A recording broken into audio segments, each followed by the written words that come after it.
అయ్యా, ఆలయాలు 4: విద్యాలయం, వైద్యాలయం, గ్రంథాలయం, దేవాలయం. 5వ ఆలయం సచివాలయం ప్రత్యేకించి పెట్టాడు మహానుభావుడు.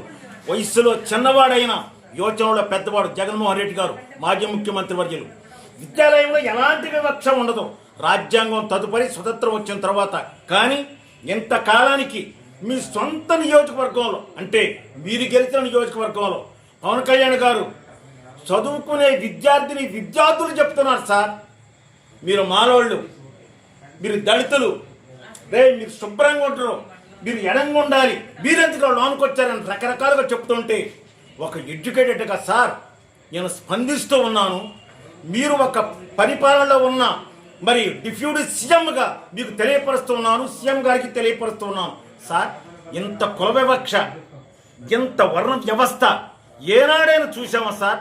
ఒక్కసారి వినండి, ఒక్కసారి చూడండి, మీరు వెళ్ళండి, దాని మీద నిర్ణయం తీసుకొని అలాంటి వారికి తగిన శిక్ష విధించి అసలు ఎందుకు జరుగుతుంది ఎలా అనేది మీరు ఆలోచిస్తారని మీ దృష్టికి తీసుకొస్తూ దానిని మాత్రం తీవ్రంగా ఖండిస్తూ ఉన్నాం.